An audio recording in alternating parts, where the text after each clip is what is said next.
So my first question for you, and the way we've kind of started this with everyone is your law beginnings. So, what inspired you to become an attorney, and tell us about your law school experience. I was not planning to go to school after I graduated from high school. I went into the military and thought I could read everything I would need to know. And going in as a private when I was 18, I discovered in a short period of time that that was not the way to live. And so I started inquiring about things. I didn't know that you had to go to college first to go to law school. I was very naive. But I did remember that my grandfather, with whom I had lived for a few months, had a couple of books that I really loved. One of them was called Mr. Tut's Case Book and Tut and Mr. Tut, which was a series. I think it was published in the Saturday Night something or some magazine. And so the books were just compendiums of those articles. And it was about a small-time lawyer who just had fascinating cases. And they even had footnotes at the bottom about the case law of New York and how it related to the stories. So I had that as the back of my mind, and I realized that you had to go to college in order to go to law school, although at that time you only had to go 3 years. So I did the best I could to get out of college as fast as I could. And so I combined 2 years in the Marine Corps with 2 years of full-time college and got out in 4 years. And at that time, I realized through some circumstances that I really needed to get a degree, and I had a degree in criminal justice. I had a real interest in criminal justice. So those things propelled me to law school at Carolina. I went to Carolina because it was the cheapest place that would admit me, cheap as far as tuition. So that's where I went, and I had a professor, because I'd studied criminal justice for a couple of years, who had me on as his research assistant in criminal law for the pattern jury instructions. And because of that, I then got a clerkship with Justice Jim Exum, who was in the youngest justice on the court, maybe the youngest ever. And I really enjoyed that service, and that's how I got into law practice. In my law school, this was from 72 to 75, which were the Watergate years, post-Watergate. So those of us who were more conservative than others learned our good debate skills, and a large number of folks in our class got into Republican politics, and as far as I know, only one got into Democrat politics at the class of 75. And so, 1975, your class had talk about the makeup of your law school class back then versus classes that you see now. I don't remember that well. Of course, there were women. There were a minority of women, but probably a quarter of the class were women. I don't remember that much of the makeup. I didn't spend a lot of time in the cafe or the break room. So, talk to us about take us on your career path, right? How to start out and lead you where you are. Sure. The reason I was recommended for a clerkship at Supreme Court was that my professor that I worked for on pattern jury instructions, Arnold Lowy, recommended me to Justice Exum. And I didn't know that you were supposed to be part of a party then. I had actually worked for the elected Democrat solicitor of Guilford County, Doug Albright, between college and law school. So my first two jobs were with elected Democrats, and it wasn't an issue with either of them. It also helped for my clerkship with Justice Exum that I played tennis, and he liked to have clerks who would play tennis. So we did that quite a bit. He was a pretty good tennis player. And where'd you go next? Well, we were looking for a small town, and I found one, which was Apex. At that time was 3,000 people, through a relative of a relative. In other words, my wife's uncle was the nephew of the fellow who hired me. So it was a two-person law firm. And again, that partner for 17 years, Carl Holloman, who at one time was president of the Bar Association. I don't know exactly the date, but he had been and was very active in the bar. He was a very active Democrat. His wife was very active Democrat, but that didn't bother him. And he hired me. And actually, my first running for office was being asked at 9 o'clock to file at noon. And my partner, Carl Holloman, was nowhere to be found, so I couldn't ask him. So I went ahead and did it on the theory that I was told that I would be able, if I filed, they could replace me with a real candidate within 30 days, and as I could withdraw. But it turned out I couldn't. So that's how I got into my first candidacy as a lawyer legislator in 1984. So 1984, and you were running for State Senate, Lee Harnett Wake. Yes. Lee Harnett and Waste. Yep. Okay. A well-known person in the Wake County Bar, Joe Johnson, was one of the folks who I ran against. And of course I lost. Bad district. And then where do you go from there? Well, I was with this same law firm now for 50 years. Yeah, I mean, we've had changes of personnel, but I've been there for 50 years. My partner, Carl Holloman, died 30-some years ago, and then I've had 5 or 6 different partners. So that's a long time in Raleigh. Tell me about the change in the legal landscape through your career, the legal landscape of Raleigh, of Wake County, of North Carolina. I'm told, and observe this, that the collegiality of the bar in Wake is much better than Charlotte or Greensboro. It's hard to compare since I've only been here. In those days, you had to go to the vault to do titles. You couldn't do it online. And there was a lot of camaraderie there. A majority of my practice was real estate or real estate litigation. So I learned a lot from, from the people in the vault about how to do real estate. And also, the lawyers themselves set the calendar for cases in Superior Court with some supervision by the judges, but we actually did it ourselves. So that is very different now, where it's completely computerized and bureaucratic. Since my partner was very active in the bar, in addition to being president one year, he always took a lot of lawyers for tours of the art museum at the lunch hour when the art museum was downtown. He was very active in the pro bono situation or opportunities. He was very active in the, let me think. We'll leave it at that. But he was very active in the bar, so he had me go with him to all the bar meetings at that time. Of course, now, because so many things are online, we just don't come to Raleigh that often, so it's not nearly as convenient. But I try to get there when I can. So talk to me about, and you touched on it a little bit, talk to me about the importance of mentorship in your career, like those who mentored you. Well, that'd be primarily my senior partner, Carl Holloman.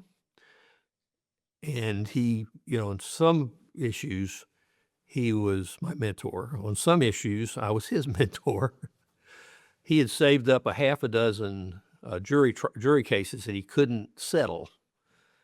He had been without a partner for a couple of years before I came. And so he threw me into doing those jury cases my first couple of years. And a couple of them were not very good cases. So I learned. My very first jury case, I was up against George Ragsdale, who later became one of the most famous insurance defense lawyers in the country. And I told the judge, Judge, this is my first jury trial. And George said to the judge, this should be fun.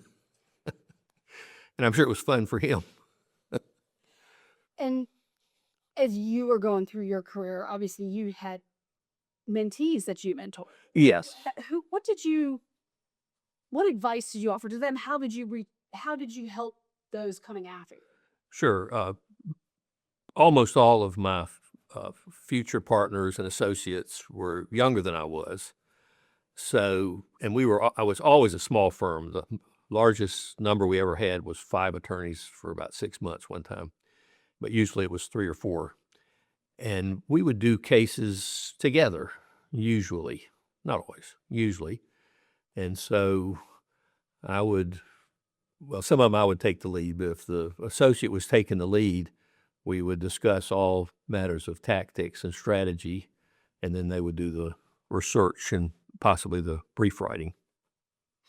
And what was the best advice you got from a mentor? From Carl?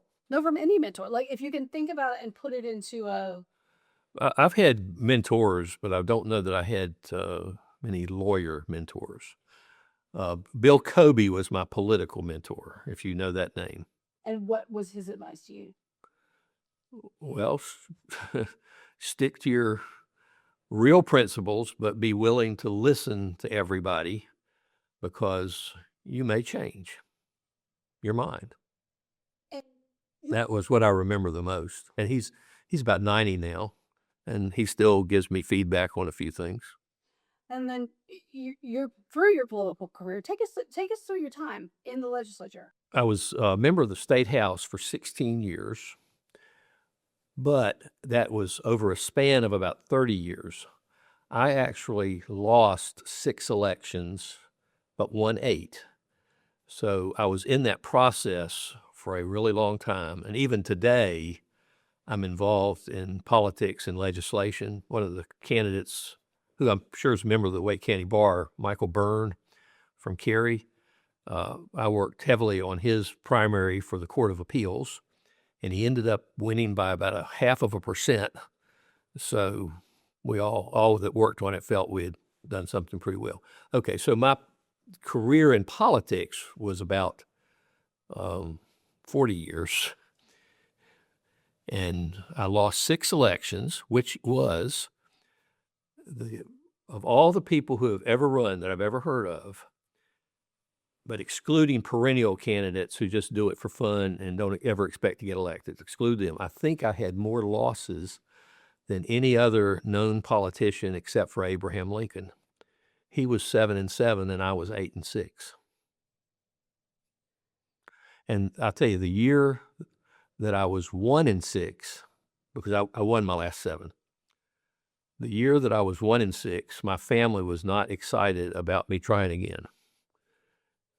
And I had a serious primary that year. Probably the only time I had a really serious primary. As you look back on your career in politics, what are you most proud of did you feel like you accomplished for the people who were showing up?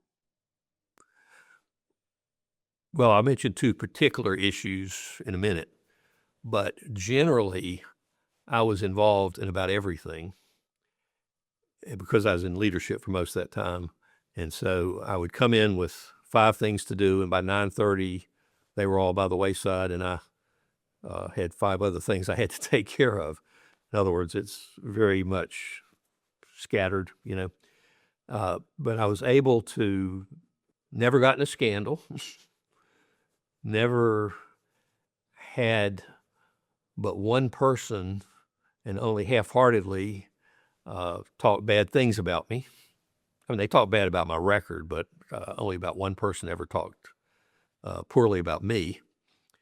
So my family escaped all that nonsense that's, more prevalent now.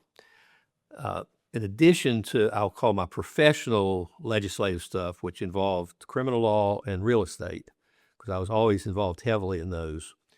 The two things I worked on the most were school choice and other educational issues, but school choice involving, we got opportunity scholarships, which now are available to everybody, and there are 100,000 people, students have applied for it for next year. And that also included scholarships or grants for special needs children, which we started 2 years earlier and has been a life changer for children who are not getting what they need in the public schools. Now, the public schools have special needs education, but some of them special needs children are just so different from each other. There's not like one pattern. But the school choice, both for private schools, I worked hard on the charter school, lifting the cap from 100 schools to now it's unlimited, and they're like 200. And some other educational things. But the second item is I was involved both in legislation and litigation over everything related to abortion, pro-life, that kind of thing, whatever your listeners call it. And mostly successful, not always, but mostly successful. And compared to where we were when I first started in the legislature, we are miles away different from where we were in 1984. When you look back on your influence on the GOP in the state, and what goes through your mind and goes through your heart when you look back on that? Things change. I remember one newspaper article that by the Independent, you ever heard of the Independent in Durham, where they called me the Jesse Helms of the legislature. Okay, and another article, turning the mainstream to the right. Well, I chaired the platform committee for many years, and I thought that I was conservative. I thought Ronald Reagan was conservative. I thought Jesse Helms was conservative, even though he had a few problems. Okay, but Ronald Reagan couldn't be nominated or win a primary with his positions today in North Carolina. Jesse Helms could not. And the meaning of the term conservative has changed. Now, I've changed my mind on many, many, many issues where I learn new facts or new arguments. But I always thought of myself as the conservative. I don't know if people would even call me as conservative. And I know I couldn't win an election in Apex. The first couple I lost in Apex, that's where I'm from, the whole county was, in my district, was heavily Democratic. Then we went through about 10 years where Apex everybody was Republican. Now in Apex, 5 council members, all of them are liberal Democrats. The mayor is a normal Democrat. I don't mean normal. I mean, you can talk to him.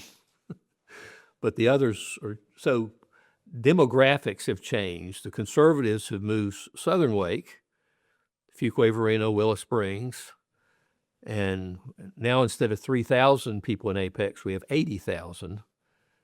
And the last 40,000 just don't feel any need to keep things the way they were. And I'm not at all opposed to development, but the attitudes have changed a lot. They want a whole lot more from government than they used to. And I'll say one other thing that I was known for at the legislature that relates to my hometown. I never got any pork from my district. A few little road repairs or traffic lights, okay? But what they do now is people who are in need the help, they can get hundreds of thousands, if not millions, in pork for their district. The first election I won in 88, our campaign, myself and Art Pope, we ran at the same time. He might be a member of the association, I'm not sure.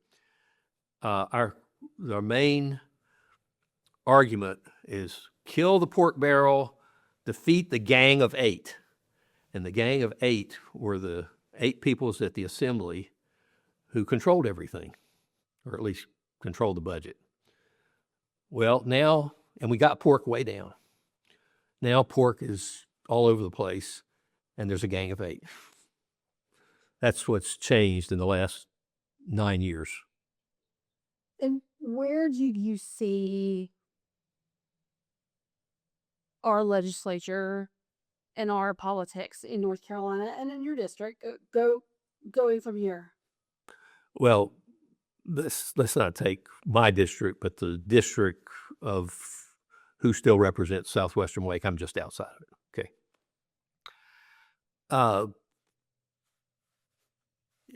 It'll be a battleground in those 2 districts. We will still win at the state level, legislative seats, and that's not because of gerrymandering. That's because people are now much more sorting themselves geographically.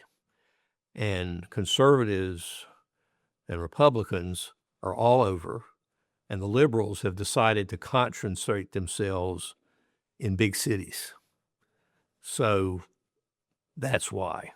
That's why they can win statewide races, like they always win for the governor, but they lose at the legislature because so many of their votes are wasted because they're so heavily concentrated in a few places.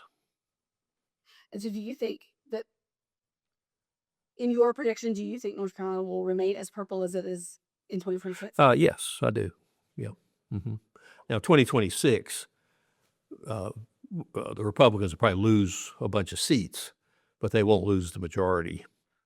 But they'll lose a lot of seats because of all the unhappiness with the national government. Yep. So, which I don't consider conservative. yeah, it's a whole other. Sometimes people will call it far right. It ain't far right. It's scattershot. The whole difference. The whole magazine is completely different. Yep. Looking at we talked about the legal landscape and the changes through the years, and talk to me. So you started your practice in what year? My practice when I finished at the Supreme Court, 76. Okay, so 76 to 2026. Mm-hmm. Talk about even just practicing law with that. Like, you handed me a card with a QR code on. Right. Talk to me about the technology change in that time, Skip. I mean, that's unreal. All right, let me take real estate, because I've done about 5,000 closings or transactions. In the early days, we would get from the Federal Land Bank of Columbia, we did a lot of farmer loans, a package. And the check sometimes would come with it for the closing. You couldn't deposit the check. And they say, all right, do your title search, 60-year search, and send us an abstract, and then you can close it. Now, and you had to go to the vault to do it. And we're, 20 miles out, so a trip to Raleigh, coming and going.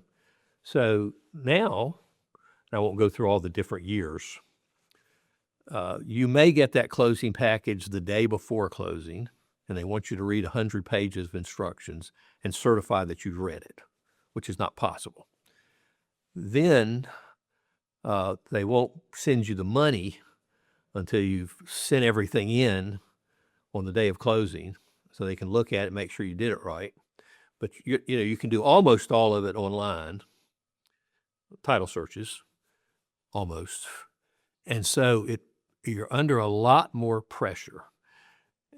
Before email, if you received a nasty letter from somebody, you would think about it for a couple of days before you wrote a polite, persuasive response. Now you get an email, and if you haven't responded in a couple of hours, they say, "What's your answer?" So you're not having time to think. You're not having time to ask your friends. I mean, I have not tried to learn AI, but all the other stuff I've done, because it's just not something. I mean, I'm retiring soon enough that it's not necessary. I use other people's products of AI. It's a very different. Um, it minimizes the results of deep thought, and instead, people have more scattergun lives. So looking back at your career and then as you would what you would tell someone today, how did you deal with, and you can have a specific example or not, of an ethical dilemma mm, as a lawyer? How did you handle that? And what would you tell someone about facing ethical dilemmas in your legal career? Well, the first thing, of course, is to be familiar with the ethical rules. You would think, and ask your partners if somebody makes a complaint against you. And fortunately, the only ethical complaints I ever had, which are maybe 3 or 4, were bonkers and easily refuted by just the facts. But there's just some people in life that everything that happens bad to them is because you made a mistake, somebody else's problem. So and then also I encourage people in my firm to do this more than I did it myself. We call Alice mine. Wasn't she the last person here? Call her and see what she said. And occasionally she would say, well, write it down, send it to us. But more helpfully, it would be just on the phone saying, look at this provision, look at that provision. What is your best advice on, or your best thoughts on professionalism for lawyers? Professionalism. Well, of course, be ethical, tell the truth, uh, realize that your representation of this person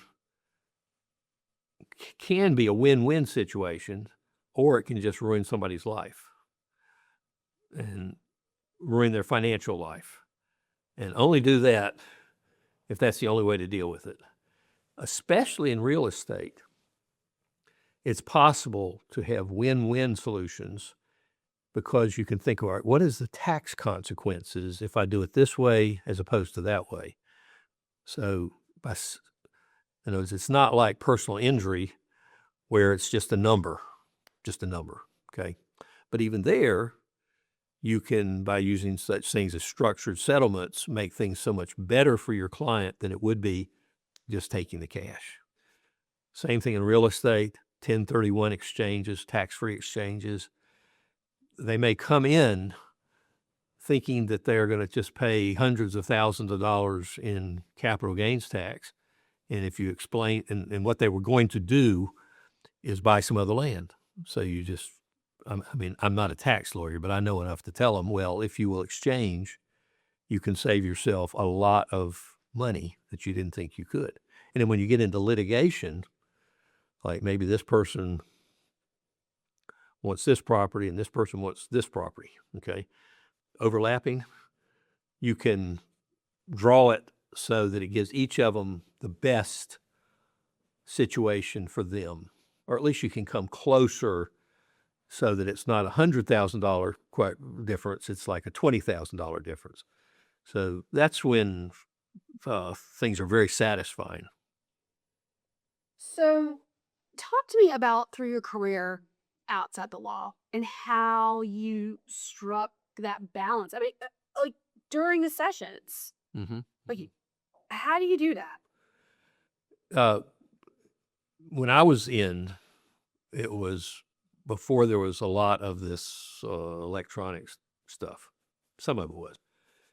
So I had a paralegal who liked to come in at 7 and work till 2. So she would have closings at 7:15. I'd come in for the closing, get the papers ready for me, and I would take them to the courthouse, update and record, and I could still be at the first committee meetings, which usually started at 8:30. That's because I lived close enough to the Capitol, I could do that. A lot of attorneys can't. At one time, and I believe this was 1919, 2/3 of the House and 2/3 of the Senate were attorneys. Now it's like 10 or 15% of each house because they can't do it. Now, some of them can because they have a practice that can be done online a lot.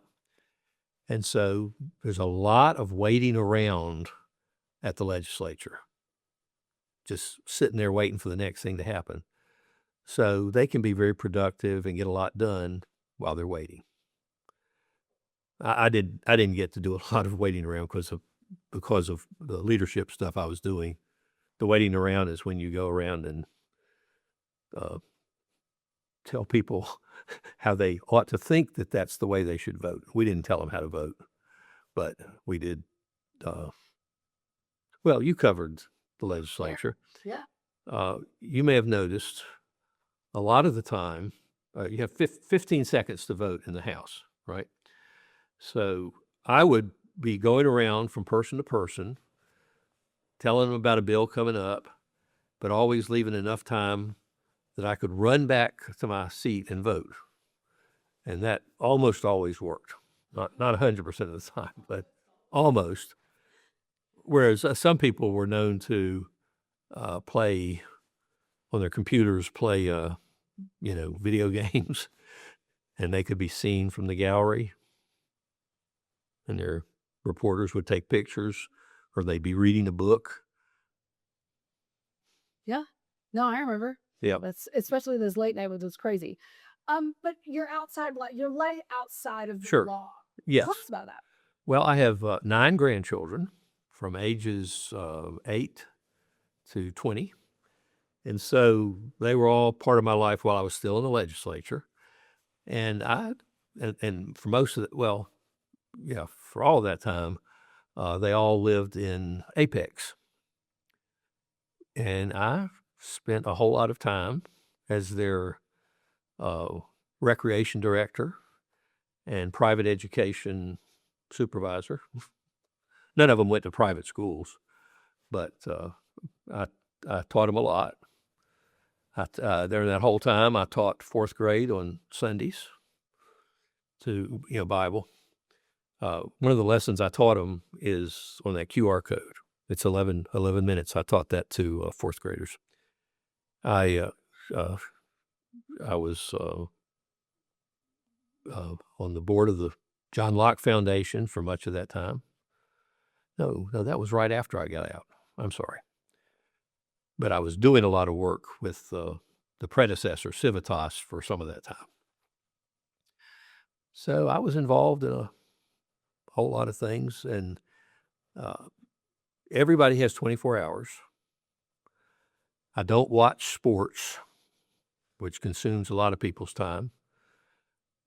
I mean, I may watch 1 or 2 football games a year, a couple of basketball games a year, but in general, I don't watch sports. For much of that time, we had absolutely no TV at home. While my children were in elementary and high school, just no TV. I'd let them watch if they went next door to watch cartoons or watch somewhere else, at a friend's house.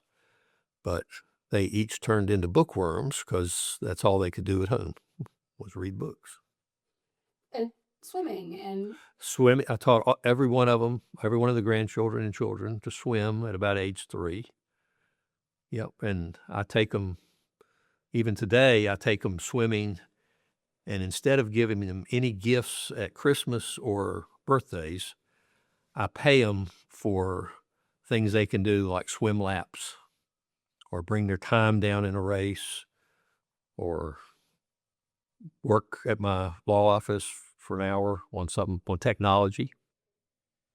Yeah. so how important is it for lawyers to have family and exercise and civic things and talk about was that important to you Yes, yes. Well, in my career, in your life? in my life, yes, it was. Yeah. Because lawyers it's a burnout thing. Was it a way for you to step outside of that? Yes, although a lot of my outside stuff involved law. So, for example, when I'm working on many of my legislative projects today, most of that is I do legal work for members, and tell them what bills mean and how they can be improved. So I'm using my legal work even though I don't have a client. I've never registered as a lobbyist. A lot of lawyers in the legislature then immediately go to being lobbyists. I've never done that and never plan to. And so, for a lot of people, I've asked you your best advice for an attorney coming up, and you've touched on that. Okay, what's your best advice for a politician in North Carolina coming up who wants a career like yours? What's your best advice to them? Well, practical advice is pay attention where you move to start, because whether you win or lose has everything to do with the shape of your district. And there's not much you can do. I mean, you can change things at the margin, move 3% here, 5% there by what you do, but most of your success will be based upon where you live and who lives around you.